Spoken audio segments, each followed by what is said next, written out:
Hello and welcome to Access Asia. I'm Delano D'Souza. On the show this week, we are focusing on how Asian heavyweights have been reacting to the ongoing flare-up in the Middle East. This after Israel began carrying out strikes on Iran and the situation which continues to escalate. While India has opted to take a more nuanced approach, China has come out in firm condemnation of Israel. Olivia Salazar-Winspear reports. A cause for concern for Beijing. Xi Jinping says he's deeply worried about Israel's military action against Iran. His comments came during a meeting with the Uzbek president in Kazakhstan, a position underlined by his foreign ministry, who's made it clear that the world's second largest power is standing with Iran. China strongly calls on all parties involved in the conflict, especially Israel, to put the interests of the region's people first. They should immediately stop fighting and ease the current tensions. He added that China has evacuated hundreds of its citizens from Iran amid fears for their safety. Beijing's allegiance to Tehran is nothing new, but in recent years that relationship has grown ever closer. In 2021, the two countries signed a 25-year cooperation agreement estimated to be worth more than $400 billion. A boon for Iran as the country struggles under sanctions from Western powers. That deal gives China a certain degree of regional influence and, more importantly, access to Iran's natural resources, buying up 90% of its oil exports. In 2023, President Ibrahim Raisi was the first Iranian leader to visit China in more than 20 years. Just a month later, Beijing welcomed foreign ministers from Iran and Saudi Arabia, brokering a deal which reset relations between the two countries. To talk more about what's behind the thinking of China and India, we can bring in Nicolas Blahel, Associate Professor of International Relations at the Institute of Political Science at the University of Leiden, and Shanti D'Souza, founder of the Mantraya Institute for Strategic Studies and Senior Research Fellow at the University of Massachusetts Amherst. Thank you both for joining us on the program today. Nicolas, let me start with you. What do you make of this tough tone we've seen coming out of Beijing? No, I think it can be explained by what was mentioned in the report. Basically, it's a lot of oil interest. 90% of Iranian oil exports are going towards China. China has found multiple ways to evade the sanction regimes imposed by the U.S. And also, Iran is a big important point basically in its Belt and Road Initiative and access to the Arabian Sea. So basically, there's the Chabahar port, a strategic port that access to the Arabian Sea, and through which China can import a lot of things from the Gulf. And you need access through Iran. There's also another port in Pakistan, but Chabahar is a key port for China. Shanti, historically, New Delhi has closer ties to Iran, but India has not joined the Shanghai Cooperation Organization statement denouncing Israel. What explains New Delhi's reluctance to come out and criticize Israel? Well, as you rightly pointed out, New Delhi has a very strong and long historical civilization relationship with Iran. And most of it, India's interests are based on the economic and strategic factors. But beyond that, it is the relationship with Israel on the defense, which has kept India in a very muted position as things are unfolding between Iran and Israel. If you remember, and if I have to quote the figures, in terms of the defense and security ties, the amount of import in terms of military hardware from Israel by India is more than 2.9 billion worth. And that's a very strong relationship. Secondly, Israel stood by India during the conflict with Pakistan over Kashmir. And thereby, I think the relationship has been in such a way that it's very difficult for India to take a position against Israel. So what India does at the moment is to have more a muted response, wherein it's adopted a delicate balancing act, posturing its strategic autonomy, keeping things in a balance wherein it's not really hurting one interest of one country against the other. And this, I think, is a very interesting scenario. And this scenario will unfold as the conflict prolongs and where India will have to take position. And if you remember, again, with the SCO statement where India didn't take a position, it was also in the UN General Assembly on the vote on the ceasefire in Gaza, again, India abstained, which clearly shows how India is behaving in a particular manner. But then, as I said before, it is maintaining its strategic autonomy and maintaining its balancing act. Nicholas, could China appear as some sort of mediator like it did between arch rivals Saudi Arabia and Iran, or has it ruled itself out given that it's taken Iran's side? Yeah, no, what you have to take into account, right? You mentioned a very good example of China appearing like an external player, being a notice broker between China and Saudi Arabia a few years ago.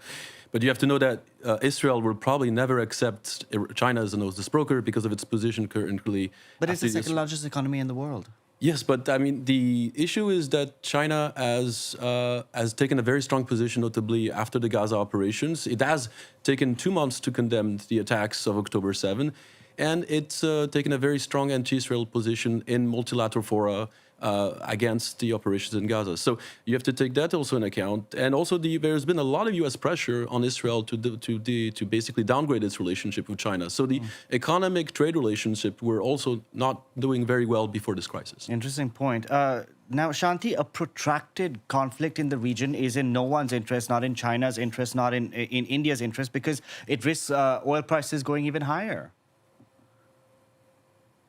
Definitely it does. And I think one of the greatest concerns for China, beyond playing the peacemaker role, is about the oil.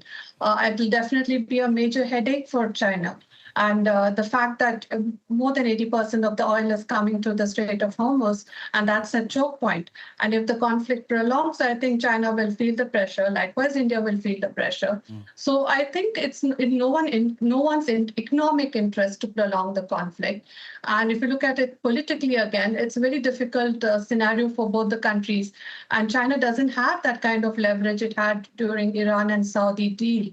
So I think if you look at the context in which the deal was worked out in Beijing, is very different from what's unfolding now. So I think China has a limited footprint, but its economic interests are at stake, and thereby it would intervene. And if you see the statements which are coming out from Beijing, particularly a statement made by President Xi against the use of force by the US President Trump, it itself is telling of how China will protect its economic interests. And if you remember, again, I think that it's important to understand where Iran is located in terms of the crossroads and the economic and strategic importance Iran holds to China, particularly with this Belt and Road Initiative, given the fact there's instability in Central Asia and particularly in Afghanistan. It's really not in China's interest to have U.S. militarily involved in this part of the world, particularly if use of force exceeds a certain kind of red line in Iran. Nicholas, for now, the stated goals of this for Israel is to get rid of Iran's nuclear capabilities and missile capabilities. But there has been talk of taking out the supreme leader. So what happens if there is regime change and, this could blow up, essentially. Oil prices could be really impacted in the region. We don't know what could come next. This is not in China's interest at all. Could they get involved in this conflict? I mean, I don't think they'll get involved. I mean, as Shanti said, it's both in India and China's interest to not escalate. And I think India has been, as Shanti mentioned, a little bit more supportive, tilted a little bit more towards Israel in its careful statements. But that's because there's also concerns about nuclear proliferation and Iran becoming a nuclear weapon state. Regime change is another matter, and a prolonged crisis would disrupt access to oil and gas resources, and also the problem about inflation, price inflation. So I think there would be some more, explicitly stated concerns if this escalates towards, and if the U.S. intervenes. China will not go beyond rhetorical support for Iran. They will not get involved. They will probably try to condemn in a set of multilateral fora, trying to form a coalition that could emerge if there's increasing concerns about the long-term insecurity in the region. Yeah. Shanti, I have to talk about Pakistan because Pakistan has denied claims that it said it would use a nuclear weapon if Iran was struck with a nuclear weapon. Can you explain what is behind Pakistan's thinking, considering that Pakistan and Iran conducted strikes on each other's territory last year? Yes, it's an interesting scenario unfolding here, and the whole idea of supporting Iran in case of an attack by Israel or by a nuclear weapon. I think distancing from that indicates that Pakistan is trying to show itself as a responsible and rational actor. And secondly, if the visit of General Munir to Washington and the discussions they're having there itself shows in that Pakistan is aligning itself with the US on counterterrorism and also on trade and other such benefits which accrue from that relationship. So thereby, it will not be taking a clear position on Iran, despite all those claims made of bomb being used and how it will be used.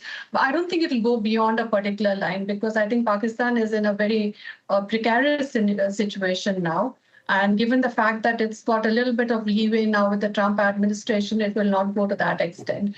So we have to see how this axis of upheaval, as so-called Washington analysts call countries like Russia, China, Iran, and North Korea behave. And these are not a cohesive set. So what you would expect is really for China and Russia to come together, but then you see distancing there. Again, as Nicholas pointed out, China will not get militarily involved. It's always reneged from this kind of a military association. Afghanistan was one such case study where China's interests were at stake, but again, it didn't get involved militarily. So I think it will limit itself to posturing, signaling, and likewise, its ally Pakistan would do the same. And there's a lot of fluidity now in the region where there's a lot of shifting alliances occurring and a regional realignment and more of multilateral groupings will emerge. So I think it's a fluid situation and we need to wait and watch. Nicholas, final question. If China doesn't get involved militarily, could it start arming Iran? Yeah, no, that's actually quite there's been some speculation about this because, as you saw, most of the indigenous and Russian equipment that Iran has not been quite efficient against the latest Israeli operations. So there's been some talks about when, following this crisis, that Iran will have to rearm itself and look for more maybe technologically advanced equipment.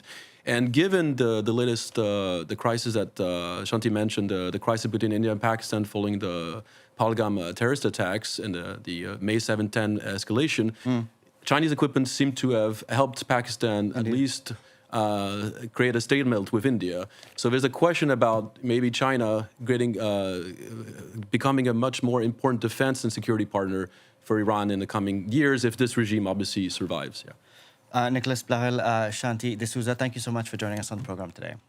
Thank you. Thank you. And that's it for this edition of Access Asia from all of us on the team. Thank you very much for watching.